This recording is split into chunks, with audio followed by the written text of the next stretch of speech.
Well, good morning, Mesa Valley Church family and friends.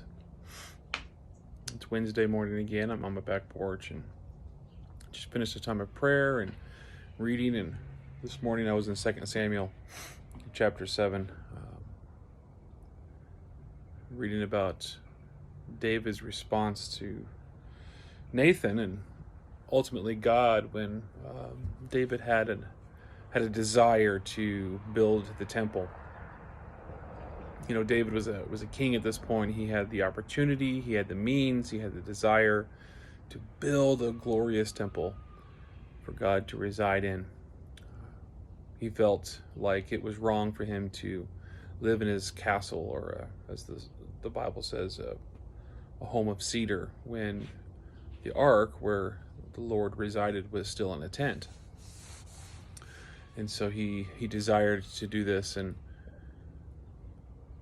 then Nathan receives a revelation from God, and in effect tells David, this is not your concern.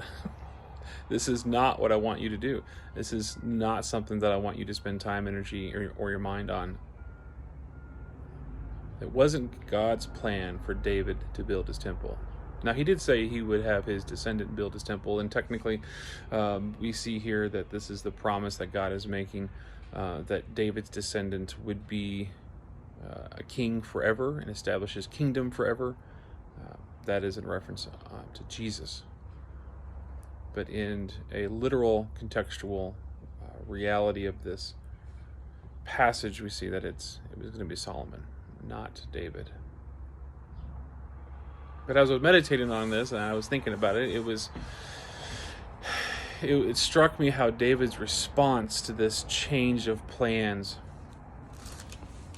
in a simple word, it just said in verse 18, Then King David went in and sat before the Lord. How many times do we go back to God when our plans don't work out? And when we do go back to God, how many times are we submissive to his plan and his will? In the second half of verse 29, in the end of David's prayer to God, he just says simply, For you, sovereign Lord, have spoken, and with your blessing the house of your servant will be blessed forever. David's just saying, God, your will be done. I'll do what you want. So whether or not you have experienced a change of job or a decision in your life where you saw an opportunity and you really desired to do something, you had this option come before you, and you said, yeah, this is going to be awesome for my family, this is going to be great for me, I really desire this, God, this seems perfect, and then it doesn't happen. How are you responding? You could even say, I desire to do good for the Lord. I desire to start a ministry, or I desire to talk to my neighbor about you. And it's just not working out. How are you responding? As good of an intention as we may have for the glory of God, God's plan is always better. And so if something's not working out, it could just simply mean that wasn't what you're supposed to do. And that's okay. Just go back to God and say, okay, God, I submit. You're God, you know best, you have spoken.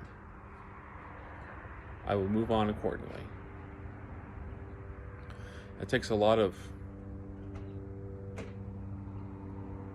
humility, and a lot of humility tends to come from a lot of understanding of how awesome and powerful and mighty and holy and righteous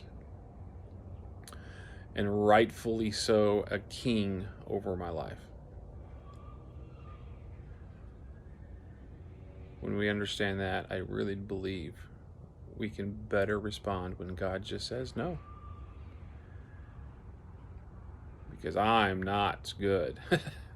I am not good at determining what the future will hold. I am not good at determining what is exactly right for this time.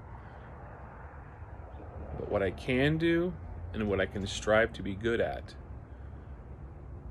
is understanding who God is, understanding who I am, and just trusting that God has my best interest for His glory in mind. Just something to think about. How are you responding when God says no? I hope it's with humility. And I hope you're at least going back to God. I love you. God bless.